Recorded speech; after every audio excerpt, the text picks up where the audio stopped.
السلام علیکم ورحمۃ اللہ وبرکاتہ۔ کیا آپ جانتے ہیں کہ اگر کوئی خاتون طلاق یا شوہر کے انتقال کی وجہ سے اپنی جو ہے وہ شرعی عدت گزار رہی ہو اور اسی عدت کے دنوں میں جو وہ دوران عدت اس کا اپنا بھی انتقال ہو جائے تو اس کی عدت کا کیا حکم ہوتا ہے؟ کیا اس کے مرنے کے بعد بھی عدت کے دن گنے جاتے ہیں یا اس کے انتقال ہوتے ہی عدت کا حکم خود بخود ختم ہو جاتا ہے؟ تو ہمارے معاشرے میں فرائض اور احکام الہی کے حوالے سے معلومات کی کمی کی وجہ سے اکثر ایسے نازک مسائل پر لوگ جو ہے وہ پریشانی کا شکار ہو جاتے ہیں۔ تو آج کی اس ویڈیو میں ہم فقہ اسلامی اور جید علماء اکرام کے مستند فتاوی کی روشنی میں یہ جانیں گے کہ دوران عدت عورت کے انتقال کر جانے پر شریعت مطہرہ کا کیا حکم ہے۔ تو دیکھیں کہ عدت کا مقصد اور اس کی حقیقت۔ تو دین اسلام میں عدت ایک ایسی مدت کو کہا جاتا ہے جو عورت پر طلاق یا شوہر کی وفات کے بعد گزارنا لازم ہوتے ہیں۔ اس کا اصل مقصد رحم کی صفائی اور شوہر کے رشتے کا احترام و سوگ ہوتا ہے۔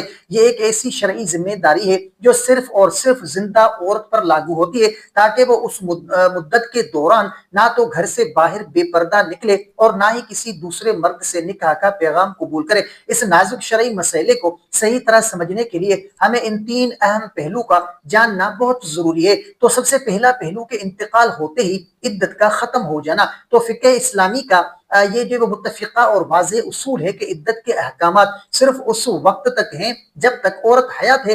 عدت کا خاتمہ تو اگر عدت کے دوران ہی عورت کا انتقال ہو جائے تو اس کی جو ہے وہ موت کے ساتھ ہی عدت کا جو ہے وہ حکم فوراً اور مکمل طور پر ختم ہو جاتا ہے۔ اس کے انتقال کے بعد اب دنوں کا حساب رکھنا یا یہ کہنا کہ اس کی عدت کے اتنے دن باقی تھے شرعاً بالکل بے معنی ہے۔ موت بذات خود دنیا کے تمام شرعی احکامات اور پابندیوں کا خاتمہ کر دیتی ہے۔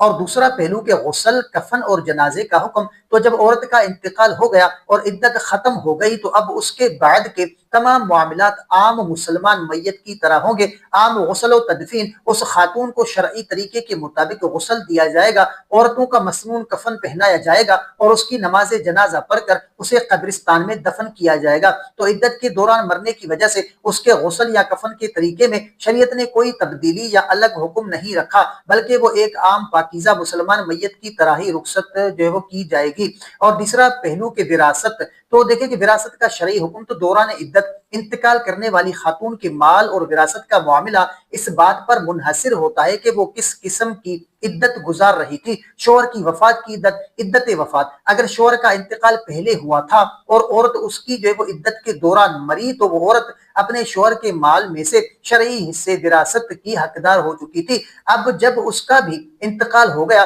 تو شوہر کے مال سے ملنے والا اس کا حصہ اور اس کا اپنا ذاتی مال یہ سب ان عورت کے اپنے شرعی وارثوں جیسے اس کے بچوں، والدین وغیرہ میں تقسیم کیا جائے گا۔ اور طلاق رجعی کی عدت، اگر شوہر نے طلاق رجعی ایسی طلاق جس میں رجوع کا حق باقی ہو دی تھی اور عدت میں عورت مر گئی تو میاں بیوی کا رشتہ مکمل ختم نہیں ہوا تھا، اس صورت میں شوہر اپنی اس بیوی کے مال کا شرعی وارث بنے گا۔ اور طلاق بائن کی عدت، اگر طلاق بائن جس سے رشتہ فوراً ٹوٹ جاتا ہے کی عدت تھی تو چونکہ رشتہ ختم ہو چکا تھا اس لیے شوہر اس عورت کے مال کا وارث نہیں بنے گا بلکہ اس کا مال صرف اس کے اپنے مائکے اور وارثوں اور بچوں میں تقسیم ہوگا۔ تو ناظرین اکرام، خلاصہ کلام یہ ہے کہ دین اسلام نے ہر مسئلے کو انتہائی واضح اور آسان انداز میں بیان فرمایا ہے۔ اگر کوئی خاتون اپنی جو ہے وہ شرعی عدت کے دوران ہی اللہ کو پیاری ہو جائے تو اس کی عدت وہی ختم ہو جاتی ہے، وہ اللہ کی بارگاہ میں اپنے اعمال کے ساتھ پیش ہو چکی ہوتی ہے اور پیچھے رہ جانے والوں پر